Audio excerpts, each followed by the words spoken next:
फरायसालिखौ गोग्गानाय खालामनायनि थाखाय MBBS आव फरायनो जायगा मोननाय मणिकुट बर'खौ बरायदों खैराबारि UN एकाडेमि फरायसालिया। अदालगुरि जिल्लानि सिङाव थानाय खाग्राबारि ओनसोलनि धलासुबा गामिनि शबन कुमार बर'नि फिसाज्ला मुङा मणिकुट बर'। खैराबारि UN एकाडेमि फरायसालियाव फरायनानै थांदोंमोन मणिकुट बर'आ। गावनि थांखि आरो नाजानायनि गेजेरजों दायो मणिकुट बर'आ MBBS फरायनो थाखाय डिपु मेडिकेल कलेजाव मुं थिसननो खाबु मोनबाय। बिथांनि जाफुंसारनायखौ गोग्गानाय लानानै खैराबारि UN एकाडेमि फरायसालिनि फोरोंगिरि आरो फरायसाफोरा बरायदों। मणिकुट बर' बायदिनो आरोबाव खैराबारि UN एकाडेमिनिफ्राय मोजां फरायसाफोरा मुं लाखिलांनो हाबावनायनि नोजोरजों बे बरायनाय हाबाफारिखौ लादों होननानै फोरमायो। आंखौ जा बरायनाय हाबाफारियाव लिंहरदों बेनि थाखाय आङो जोबोर गाहाम मोनदों। आं बयनिसिमबो साबायखर बावहरदों जे आंखौ जा बरायनाय हाबाफारियाव जा लिंहरनायनि थाखाय। बेनिफ्राय दायो उन्दैफोरखौ मा बुङो? नोंखौ नुनानै जोबोद हेन्डसेक लाफैदों। उन्दैफोरा आंखौ सिगांनिफ्रायनो सिनायखादों आंखौ। आं माने बेयाव थाखो 4निफ्रायनो फरायबोदोंमोन, थाखो 10सिम। बे समनिफ्रायनो सिनायबोनायखाय गासिबो आंखौ हेन्डसेक लानो थाखाय फैखादों। आं जोबोर गोजोननाय मोनदों। बिथांमोनखौ मा बुङो? आं बिथांमोनखौबो बुंनो सानोदि बिथांमोनाबो मोनसे समाव जाफुंसार जाहैयो गावनि नाजानायनि गेजेरजों। मोजां रोखोमै सोलोंथाइ लानानै बिथांमोनाबो सासे जिउआव देरहासार सुबुं महरै नुजाथिनो हायो, बेखौ आङो आसा खालामो। बेनिफ्राय दिनै जिहेतु नोंनि बेसेबांखिनि फोरोंगुरुफोर दङ बिथांमोनखौ लोगो मोननानै माबायदि जादों? आं जोबोद गोजोननाय मोनदों। आङो गोबाव समनि उनाव माने आङो जेब्ला थाखो 10नि उनाव आङो मेट्रिक पास खालामदोंमोन, बिनि उनाव आङो लोगो मोनाखैमोन। दिनै आङो लोगो मोननानै जोबोद गोजोननाय मोनदों, गोबाव समनि उनाव लोगो मोननानै। आं बिथांमोनखौबो आंनि गोसो गोरबोनिफ्राय साबायखर बावनो थाङो। मानोना आंखौ बिथांमोनाबो उन्दै समनिफ्रायनो फोरोंबोदों। आं जेब्ला उन्दै समावनो बेवहाय आङो एडमिसन लाफैनानै आं बेयाव फरायबोदों। बै समनिफ्रायनो बिथांमोना आंखौ आंनि फरायनायाव जोबोद हेफाजाब होदों। बेनि थाखाय आङो बयनिसिमबो आंनि गोसो गोरबोनिफ्राय आं साबायखर बावहरो। इयुनाव आंबो सासे जाफुंसार सुबुं जानानै बयनिबो माने बिदिन्थि हिसाबै आंखौ जा माने आं जानो हायो बेखौ आंबो आसा खालामो। लोगोसे आंबो माने बयनिबो हेफाजाबनि गेजेरजों आं सानसे समाव माने सासे जाफुंसार सुबुं जाहैनो हायो, बेखौ आं आसा खालामो। बयनिसिमबो खैराबारि UN एकाडेमिनि फोरोंगिरि आरो लोगोसे ओनसोलनि गेदेरमाफोरनिसिम आं मणिकुट बिमा, आंनि मुङा हिमानि बर'। आं खैराबारि UN एकाडेमिनि स्कुलनिसिम एसे फोरोंगिरि सारमोननि सायाव एसे बुंनो सानदों।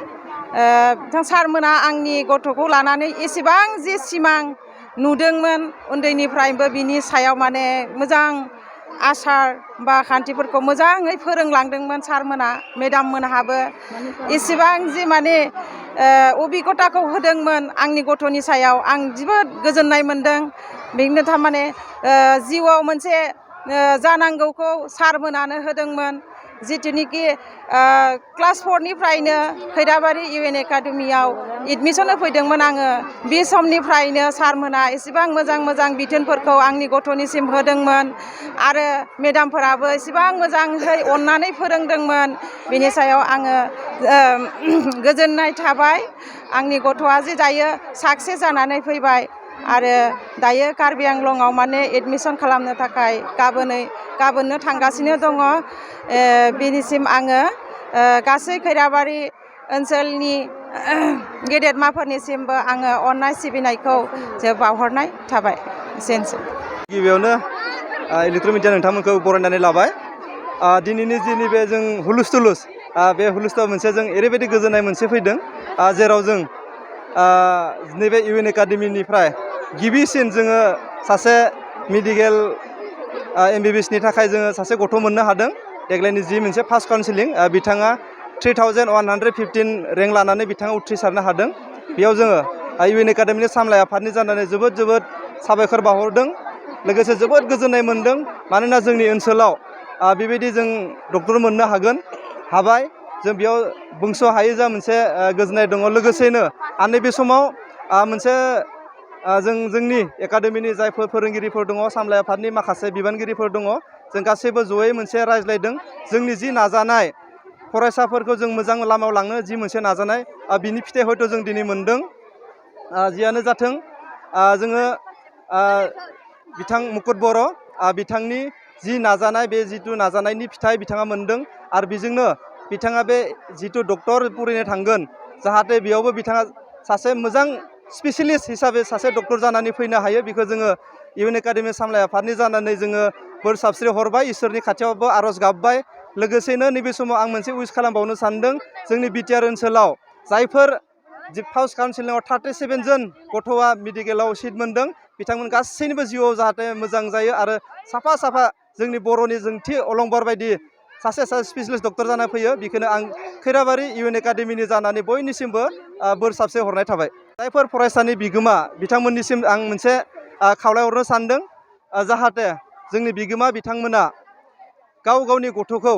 जाहाथे बयबो जोथोन लायो मानोना हायो होननाय जेबो खोथा गैया नाजाब्लानो हायो कारन बे नाजानायनि उनाव जों बयबो खुन्था बायदियै जों गारजेनानो सानफ्रोमबो खुन्था जानानै थानांगोन अब्लानो जोंनि जायफोर गथ' उथिबोनाय गासैबो सासे सासे जोंनि बर'नि जोंथि अलंबार बायदि जानानै थागोन गोजोन गिबियावनो नोंथांमोननि चेनेलखौ आङो बरायबाय आं जोबोर गोजोननाय मोनदों मानो होनबा बिथाङा जोंनि फरायसालियाव क्लास 4निफ्रायनो फरायफैदोंमोन दा बिथाङा 2020 मायथाइयावहा मेट्रिक आनजादखौहा 89% लानानै पास जालांदोंमोन जोबोद मोजां फिथाइ खालामलांदोंमोन दा बेबायदिनो बिथाङा फरायनानै दिनै MBBS सिट मोनबाय आंनिफ्राय जोबोद गोजोननाय मोनदों आरो जोंनि फोरोंगिरि बिथांमोनखौबो आङो साबायखर बावनो सानोदि बिथांमोननि फोरोंनाय बिथांमोननि बायदि फोरोंनायनि गेजेरजोंनो बिथाङा दिनै बेबायदि आगानाव हैनो हादों आंनिफ्राय जोबोद गोजोननाय थाबाय इयुनावबो बेबायदि माने फरायसा ओंखारबावगोन होनना सानो इयुनावबो आङो बेबायदि फरायसा ओंखारगोन होनना सानो मानो होनबा थांनाय बोसोरावबो जोंहा जोबोर मोजां रिजाल्ट जादों दा बिथांमोना गावनि गोसोनि थि नाजानायखौ मोजाङै लाखिनानै जाहाथे फरायलाङो अब्ला आङो बेबायदि साक्सेस जागोन एबा मोनहैगोन होननानै आं आसा खालामो जोङो मणिकुट बर'निफ्राय मिथिना मोनदों जे बेहाय जों माखासे जिखिनि को कारिकुलाम एक्टिभिटिसफोर दङ जायनि थाखाय दिनै JEE माने बेफोराव जुदि माबानाखै बेबायदि माखासे खाबुफोरखौ नोंथांमोना बे इउएन एकाडेमि सामलायगिरिया लागोन नामा जोङो सानोदि जोङो जेसेबां हागौ बेबायदि मा होनो बे जोंनि फरायनायनि जाबायदि फोरोंनो गोनां जाबायदि प्रसेसआव फोरोंलांनो गोनां बेबायदिखौ जोङो इयुनावबो फोरोंलांगोन होननानै सानो आरो सिगाङावबो जोङो जोंनि प्रिन्सिपाल बिथांमोनाबो जाबायदि गथ'फोरनि को कारिकुलार एक्टिभिटिस बेफोरखौ मोजां रोखोमैनो खालामबोदों आरो आंबो हाजासे नाजाबोदों आरो हायाखैब्लाबो आङो नाजालांगोन आङो आसा खालामो फै बयबो फै जमदुवार दख'रानि थाखाय मोनसे फोसावथाय गसाइगाव महकुमानि सिङाव थानाय जमदुवार दख'रा एबसुआ सानथामनि हाबाफारिजों गाजा गोमजायै 5थि खेब बोसोरसालिया जथुम्मा खुंफुंगोन